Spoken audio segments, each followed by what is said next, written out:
and welcome to Leviathan News. Today is July 5th. Guess what, DeFi Advisor? It's my birthday today. So really? Yeah. Anything before the stream? I know. It's the day after 4th of July, and I always get fireworks on my birthday. So I'm 38 today. That's cool. Mazal tov, man. Here we say Mazal tov. It means, congratulations, and may fortune be with you. And what an honor to be with you on your birthday, man. Yeah, thank and you. Having you on. So we got some big news to cover, actually. So yesterday I was reading an article. I think it's something that is being actually talked about a lot right now in the crypto space, and that's that NFT prices have just been nuking recently. I noticed it. Like absolutely nuking. So I read this article yesterday. It's called like, "Is Blur nuking your NFT prices?" Yes, and here's how. And really it gets into the fact of like the way that Blur has been designed. It really has these like interesting mechanisms on how they reward people. So if you think back about how the NFT marketplaces worked through, there was OpenSea, which didn't really have any reward system. And then you had LooksRare, which had this taker system. So you would get paid when you would provide, or when you would like buy NFTs. And so it generated a ton of volume, but liquidity didn't really improve. Things really changed with Blur because they, for one, had a professional looking trading platform for NFTs. And then secondly, they incentivized liquidity instead of purchases. So the way that Blur works is that you essentially can come in with ETH and start bidding for like NFTs, right? And the closer that you are to the bid price and the longer that you're there, the more Blur points that you make, right? And so this is interesting, but it is quite mercenary liquidity, right? Because the assumption is that these people are hedged, they can put their ETH in there, and that if they are able to like, if they get stuck with the NFT, right? So let's say they get bought, they have to, for one thing, they have to hold that NFT for an hour, and then after the hour they can dump it. That was all good and fine until Blend came along, and I want to get to this post-Blend flow. So Blend is essentially this lending system where farmers, like, if you have an NFT, you can come in and borrow pretty much almost up to 100% of the NFT value. So before Blend, the farmer who was providing ETH would essentially provide their ETH. They would acquire the NFT inadvertently, which means they get sold into. The farmer couldn't transfer it for an hour afterwards, so they just list it for listing points, right? Hour is up, then they dump into bid.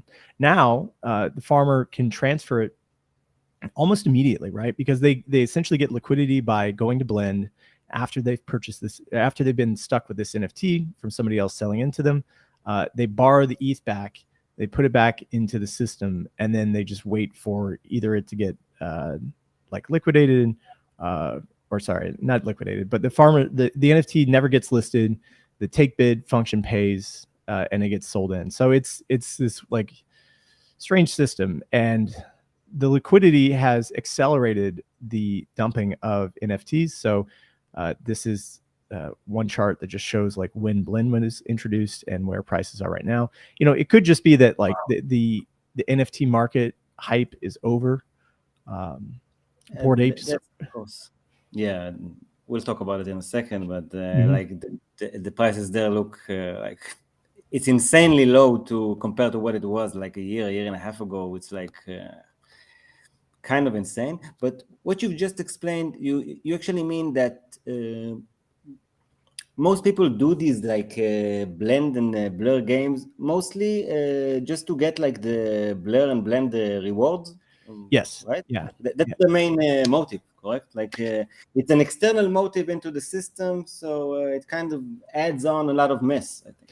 Yeah. So it represents like the way that Blur set up their incentivization system. It is typically how like other market making incentives usually work, right? So if you're in traditional finance, right, and you're providing liquidity on, say, futures for like the S&P or something, there's rules that you have to have like a certain amount of uptime. you have to be within a certain percent of the like bid or ask price, and you have to maintain that constantly for like 80 to 90% of the time. And so it's kind of the same way in Blur, where they reward you for having large bids that are close to the bid or at the bid price to create liquidity. And so this is good, but what's happening is that the same few buyers are just like trading back and forth with themselves to farm, manipulating the market like whatever they want. But there's just a few there's just a few big players that are just swapping back and forth, and progressively they're able to take these like lower prices because the Blur price is subsidizing their costs. It's for sophisticated players. This is probably such an easy way to make money and to make sure they're not losing anything. But one of the side effects, I agree, is especially in a market that doesn't really care that much about most of these NFTs, these at least last half a year or something like that. Then this all just adds on and adds on to the fact that all this activity is not that real. Like no one really cares about all these NFTs at the moment, and those who do care, mostly like you've just explained, they just want to like make money out of all kinds of side games involving those NFTs. Mm-hmm. Because like these projects are extremely stagnant. Like for example, Bored Apes and Mutant Apes. I don't think it's ever coming back. Like, I mean, definitely not to the extent that it was. Like I think these glory days are far gone, honestly. I wouldn't say that. I mean, the market always comes back, right? Yeah, but do you really think that the Bored Ape will again cost like, I don't know, $500,000 or whatever it was? I think it's 200K. Yeah, I think it's. I mean, look, I can't say anything. The market does crazy stuff, right? And you never know like what's going to happen over that time period.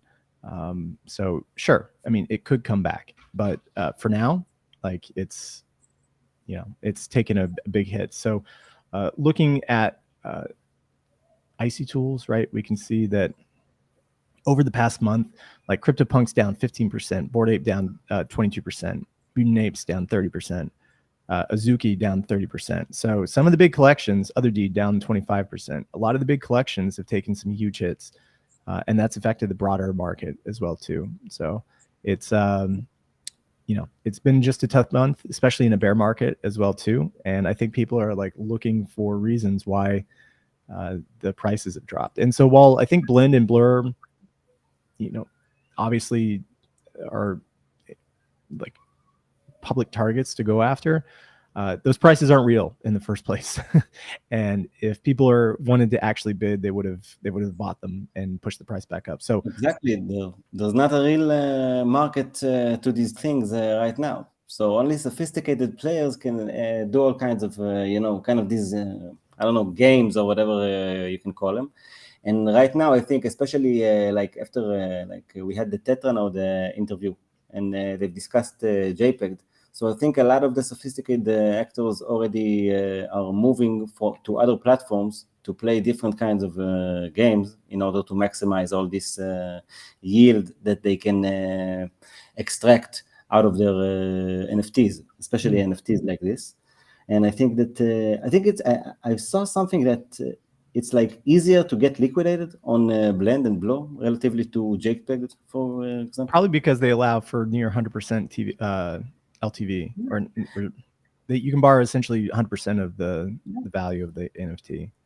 And I'm pretty sure that I've seen all kinds of stuff going on Twitter as well, that many like Bake Bored Ape owners, they're kind of complaining about the fact that, they're getting liquidated on Blur, but they're blaming Blur and Blend instead of the fact that they chose these conditions and now their NFTs are liquidated, especially when other, people are like manipulating the market to force these liquidations on them, because that's how these games are played.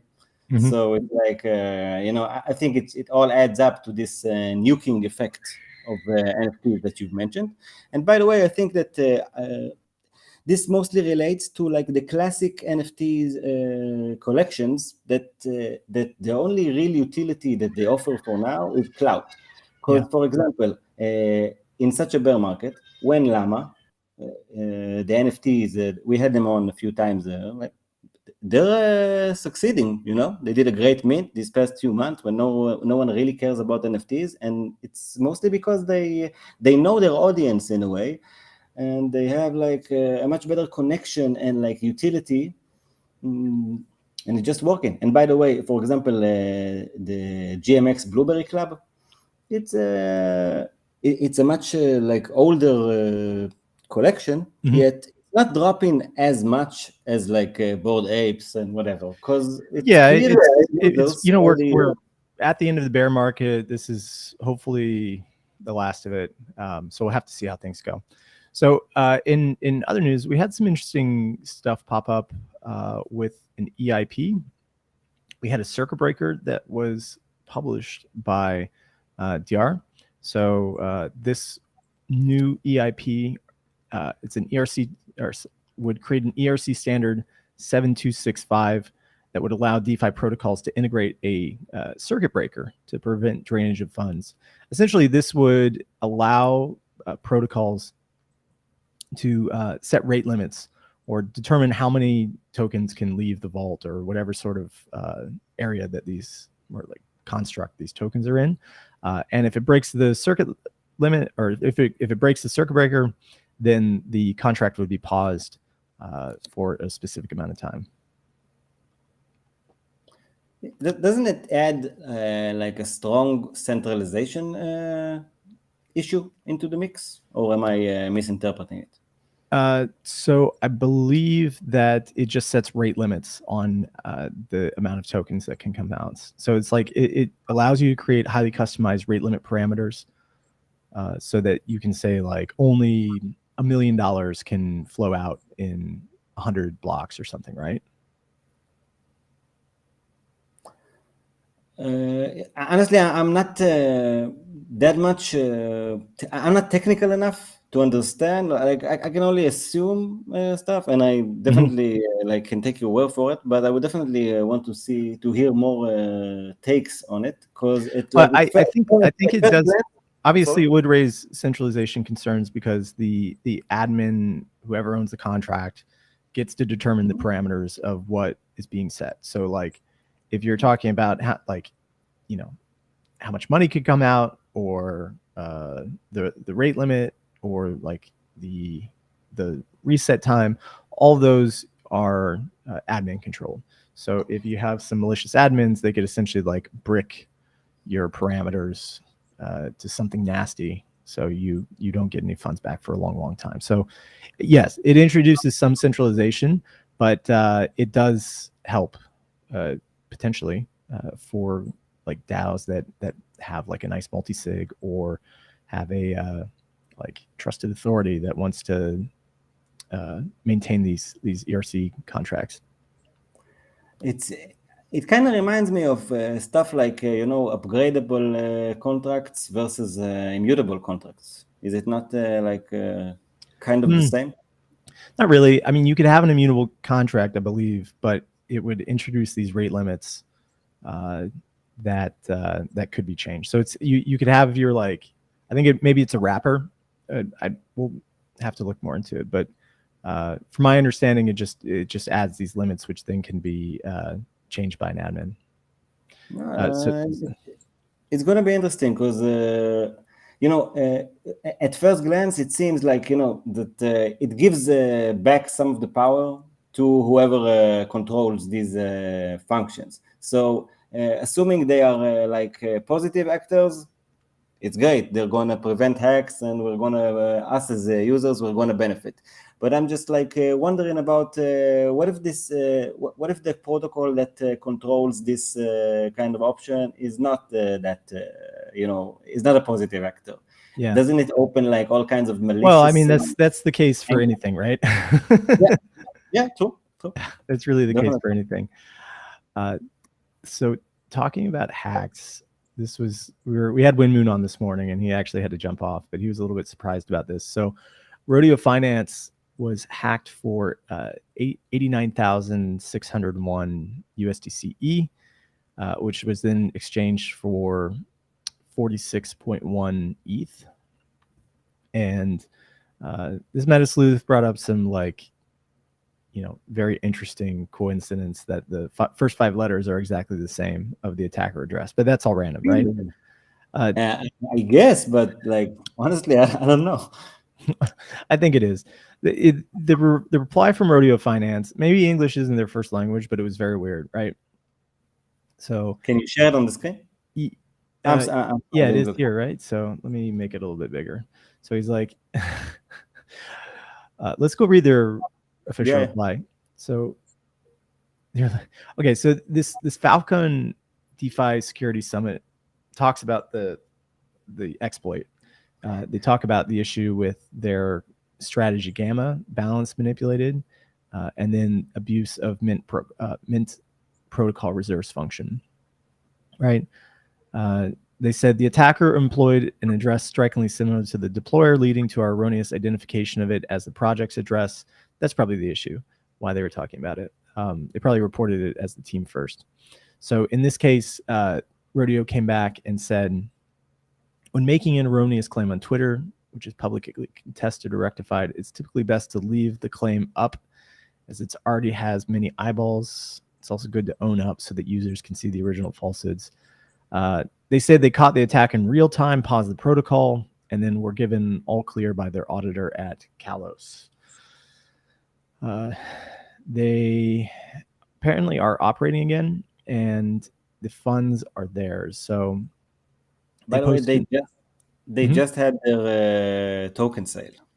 They did. So it seems that the $89,000 hole was funded entirely. So they covered the hole themselves, and at their expense.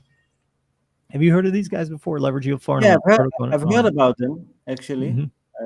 I did hear about them a while back. And also now I saw that Camelot was talking about the fact that, the RDO token was just launched on Camelot a day or two ago. I'm not really sure. And I don't know, man, the timing is kind of suspicious in my mind. Just after the sale, and I don't know. I can't say that I'm that everything seems normal to me, and that address issue. That I agree for sure it can be a coincidence, but again, I don't know. All kinds of these coincidences are kind of weird, and especially the fact that why does this happen just a day or something like that after the hack, after the sale? I'm sorry. Yeah, it's a little strange. So in other news, this is probably one of the few times we'll talk about Tron, but I did find this interesting. Justin Sun has set up a staked USDT program where you can deposit your USDT into his Tron platform, and then they take it and then they invest into real world assets. I'm not sure which ones they're actually investing into. Maybe it's just treasuries, right? Does it get any more centralized than this? Well, look, there's RWA platforms are everywhere, right? But apparently this one is run by Justin Sun, it's backed by him. Yeah. I mean, obviously everything is on what's it called? On Tron, right? So, but they are providing 3.6%, which is kind of low. So maybe he's just taking the funds and then turning around and putting it into treasuries and keeping the difference. Yeah, to be honest, when I look at Tron and Justin, I look at Tron in a way as kind of Justin Sun's private wallet. This whole network, I see it as it's Justin Tron's capital. He does all kinds of stuff with them.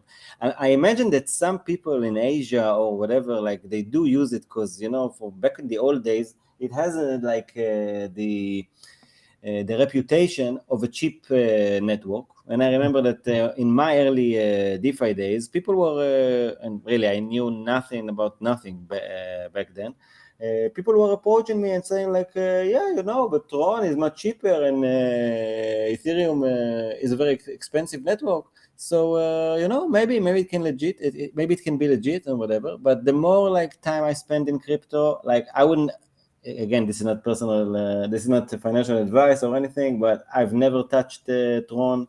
This whole thing is kind of weird for me. It seems like Justin Sun's just private playground that he's building for his own capital, and he's enjoying it. Actually, Tron is very widely used for transferring USDT between exchanges or just in general, right? Because the fees on Tron are very cheap, and it was one of the first networks that was integrated into Binance at the same level that Ethereum and BNB was. So a lot of people actually use Tron to make dollar transfers. Do we have can we get these numbers? Like how many people actually use Trons? Like, because I imagine it is like, Justin Sun and a few of his colleagues, like using the network. So the thing about the, so this is actually just from a few days ago, right? Let's check this out. So over 60% of USDT supply is currently issued on the Tron blockchain. Wow. So more than half, right? So this was from like 2 weeks ago. So Tether on Tron reached an all-time high of 46 billion compared to 36.8 billion on Ethereum. And do we have any idea like how this money is divided? Like how many people own USDT on Tron? Like, is it 1,000 people? Is it 1 million people? I think it's a lot. So do you remember the story about how Tron was, or like, okay, so the US government was going after Binance because of, they were essentially allowing Iranians to, through another company, to get access to dollars. The dollars that they were getting was USDT on Tron, and it was very popular in Iran to use that currency. So I think that outside of the United States, especially in like Middle East and Asia parts, Tron's very widely used just because of the fees. It's like, it's next to nothing to use fees. And if you're going to move dollars around, like nobody wants to pay $10 to move dollars around on ETH, right? Even Arbitrum's kind of expensive. True, definitely. Listen, like people who really like people in like third world countries, Arbitrum at the moment is definitely not for them. Like they can't pay $0.50 or something like that, or 30 cents for a transaction. Like they see 30 cents and $0.50 as capital. You know what I mean? Like exactly. Yeah. For them it's not. Yeah. So I keep my eye on Tron. I think it's interesting, and the addition of this RWA platform might actually get somewhere because of the amount of USDT that's there. Yeah, you're right. They're pretty much in a powerful position. I'm just, as like as a Western consumer in a way, I kind of tend to avoid it, and I see it as like a very big centralized risk, and also I see it as like a place that I don't know, whatever Justin Sun decides to try to do and manipulate, you're at his mercies. I think in a way. I don't think about that. I mean, I think I look at it more about like what's actually being used, and it's like you think about dollars being sent back and forth, and Tron is the place. All right, so in other news, we have some votes that are taking place by Origin DAO, which is a LSD aggregator. And so they are voting to swap 1/3 of their RETH for WETH, and then they're going to deposit that into their convex AMO strategy. And AMO is essentially just like a, how would I describe it? It's automatic market operations. And I believe they'll be doing the same strategy that Frax does, where they take some of their WETH and then they pair it against OETH and then deposit it in convex so that they can farm curve and convex yields. I imagine that in your mind they could just have like. Well, they already have stake Frax ETH exposure. This specifically the reason for reducing their RETH allocations is that they said they're big fans of Rocket Pool and they've been supportive of OETH, but users are quite vocal about the fact that they are coming to OETH for higher yields, and RETH is our lowest earning collateral type. Swapping some of it for WETH and then allocating it to the convex AMO is the obvious way to maximize yields given our current set of whitelisted strategies. Yet, how will what they do differ than just holding Frax ETH or SFRX ETH? You know? Rocket Pool? No. What Origin DAO is now deciding to do? Like they've decided to take. I mean, they're voting on it to take a third of their wrapped ETH position and use this strategy with wrapped ETH on themselves, right? Yeah, so essentially they believe that they can make more profit through convex, providing liquidity, rather than keeping it as R8. And again, correct me if I'm wrong, but isn't that like pretty much exactly what Frax is doing with Frax ETH? Yes, yeah. So I believe it's a similar AMO strategy. So why don't they actually just turn this this RETH into Frax ETH? No, they already have. Yeah, they're like I said, they already have an allocation of Frax ETH. They're just getting rid of some of their Rocket Pool ETH for a something that yields at a higher rate. So looking at the DeFi Llama page, Rocket Pool is currently yielding 3.2%, which is the lowest of all the LSDs. But don't they get RPL rewards as well?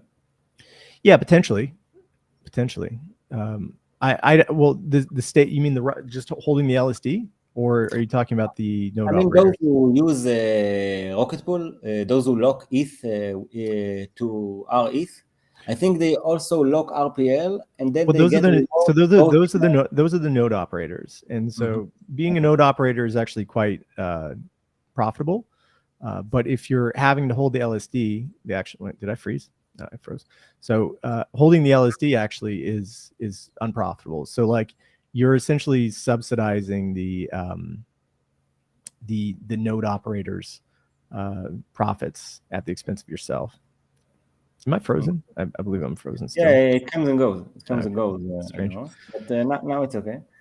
And what I'm wondering is that if they're deciding to try this strategy themselves, and this strategy is in a way, like you say, it's very similar to the Frax strategy, then I can only imagine two things. Or like either they want to maintain this kind of diversification, and they don't want to have too much a position in Frax each that is too big in their mind, or maybe they think that if they try and play this game themselves, maybe they can yield even more. So I think, and if they will see that they can yield even more, then I'm kind of sure that they will keep converting these positions and try to do it themselves. What do you say? Yeah. So just to go back on the snapshot, right? We can take a look at the breakdown. So right now, 50% of their ETH is in the convex ETH, which is yielding 16.48%. 4% of their ETH is in Lido, yielding 4%. 15% is in Rocket Pool ETH, and then 15% is in StakeFrax ETH. And then they also have this like Morpho Aave WETH, which is... What does it even mean, Morpho Aave, by the way? I've never heard of it. I'm not really sure. Maybe it's like some Morpho platform. First time I've heard. Yeah. Okay. So in other news, it's going to be interesting. It's going to be interesting. And by the way, I've talked to Jasper from Rocket Pool about something that's going on their governance that he wrote about. Will be interesting to also ask him about some of this stuff. We'll definitely try to schedule him as soon as possible. Yeah, well, we'll get Reshbacks on for that as well too. For sure. Okay, so there's a great piece of research that came out today from Ouroboros Research. You just had this guy on. He's a nice guy. You just had him on Flywheel, correct? Yeah, we're actually publishing our episode with him today, going over his research paper. Essentially, he went through and looked at the entire Frax ecosystem, and as a former equity trader, he tried to go through and provide some valuations for it. So taking a look at this, he talks about the risk. Main thing to get to is to look at the valuations, and I believe it's down here. So he talks about the valuation ranges, and based on the individual parts, so like the stablecoin, see if I can make this a little bigger. So like the stablecoin, Frax ETH, and then Frax Chain.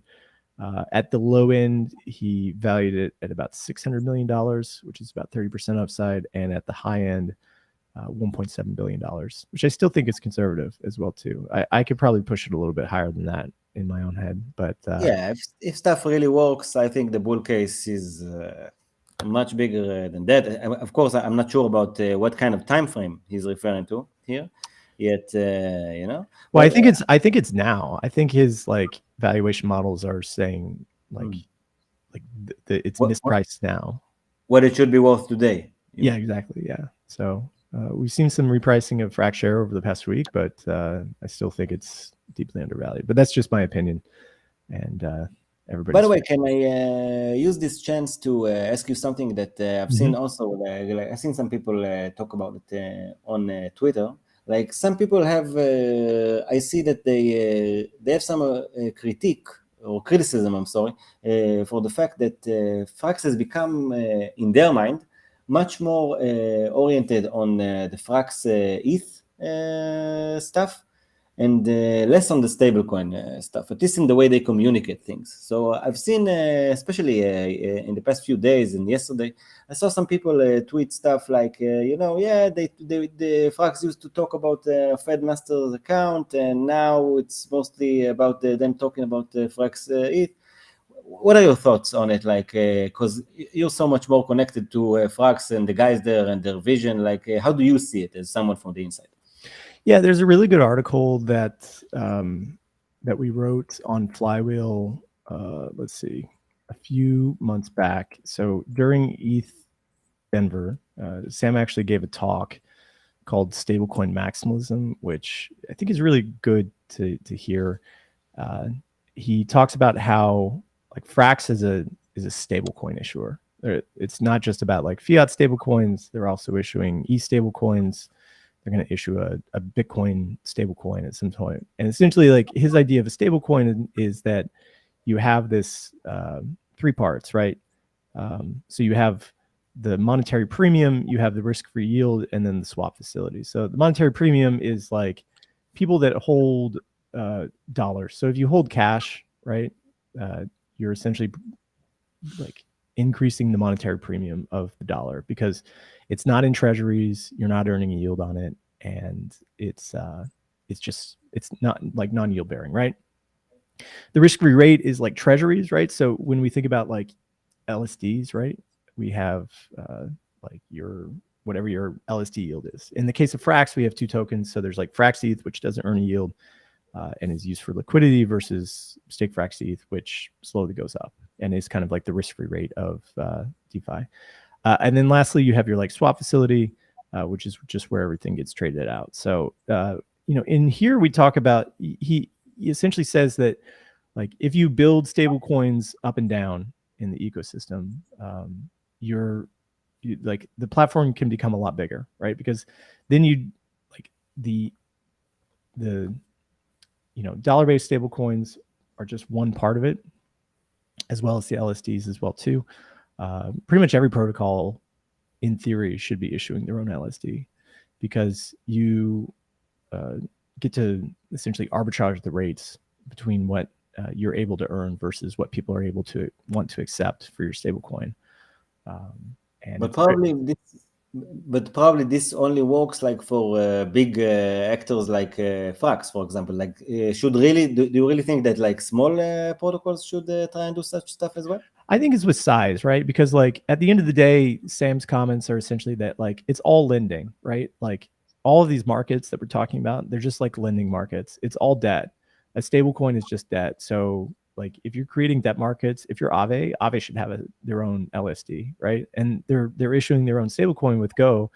Curve has their own stablecoin now, right? Like pretty much every major protocol that has size at this point is issuing their own stablecoin, because they're able to arbitrage the difference, because what they can earn on their yields versus what they have to pay out to their users. And so that's a very profitable business. I mean, we talked about Tether last week is earning what, like $3 billion from their from running their stablecoin, from issuing their stablecoin,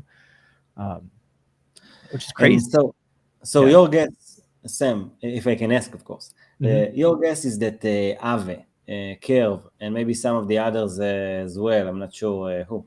Your guess is that they will come up with their own versions of ETH LSDs? Maybe. I mean, like, look, I mean, if you spent any time like looking into Frax recently, so Frax ETH V2 is coming out, and it essentially changes the model of what it is to be a LSD issuer. So previously there you give your ETH to Lido, and Lido has like a set of validators who just stake it for you, right? And then they pass back the yield, and that yield is fixed, and it's not really respondent to any market demands. Now, what Frax ETH is going to do V2 is it's essentially going to change the LSD model from that kind of fixed rate model to dynamic lending markets. So more like a Aave isolated lending pool, where you're essentially creating lending pools for validators to borrow ETH, and then they pay dynamic rates for that. Because look at if you're a operator, right, and you are able to go out and use the power of your nodes to increase your yield past whatever percentage. So let's say like the base rate for e-staking is like 4%, but through like MEV and I don't know, restaking with Eigenlayer or anything else, you can push your income up to like 7%.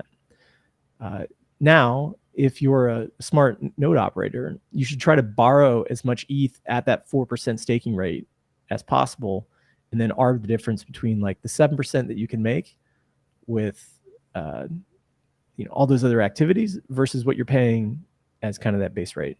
So this stake weight or like staking power, I think is going to be very profitable in the future. And so Frax is essentially creating this open market that allows for dynamic rates to be set. So you can actually know the real demand for leveraged collateral for validators. Wow. Very curious to see. When are we having Sam on here?